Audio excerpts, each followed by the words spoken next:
কেউ বলেন বনদেবী, কারোর কাছে বনদুর্গা। এখানে পুজো হয় পাথরে। ঝাড়গ্রামের বনদেবী দেবী গুপ্তমণির পুজো ঘিরে হাজারো জনশ্রুতি।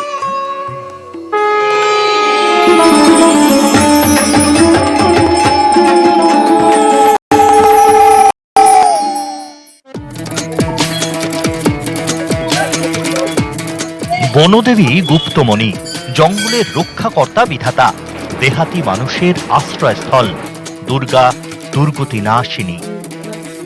আগের যে পুরোপুরি ছিল ওনাদের স্বপ্ন দিয়েছিল যে আমার এখানটা পুজো করো, তোমরা ঘরে পুজো করো এই মা দুর্গা, অনেকে আবার বন দেবীও বলে। কিন্তু এই গুপ্তমণি নামটা কেন? গুপ্তভাবে উনি বেরিয়েছেন। 450 বছরের প্রাচীন এই পুজো ঘিরে রয়েছে নানা জনশ্রুতি। কথিত আছে ঝাড়গ্রামের জঙ্গলে গুপ্ত অবস্থায় ছিলেন এই বনদেবী। ঝাড়গ্রামের রাজা নরসিংহ মল্লদেব আত্মরক্ষায় তৈরি করেছিলেন এক গুপ্ত পথ। সেই গুপ্ত পথেই গুপ্তমণির সন্ধান। আদিবাসী শবরদের হাত ধরেই পুজোর সূচনা। পাথরেই পূজিত হন দেবী গুপ্তমণি। অন্ধকার মন্দিরে দেবী বন্দনায় জ্বলে ওঠে প্রদীপ আর মোমবাতি। অনেকেই বলেন বহুবার মন্দিরে বিদ্যুতের ব্যবস্থা করেও টেকানো যায়নি।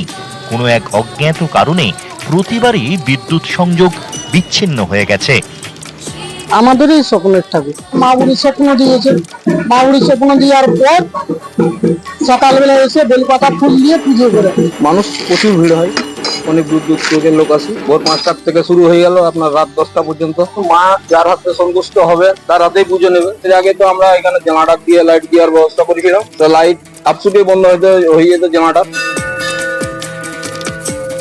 শবর দেবী গুপ্তমণির পুজো হয় আশ্বিনেই। ষষ্ঠী থেকে দশমী বাজে পুজোর ঢাক। এ পুজোয় মন্ত্রও নেই, পুরোহিত নেই। আদিবাসী শবররাই এ পুজোর পুরোহিত, পুজোর কারিগর। সারা বছরই পূজিত হন বনদেবী।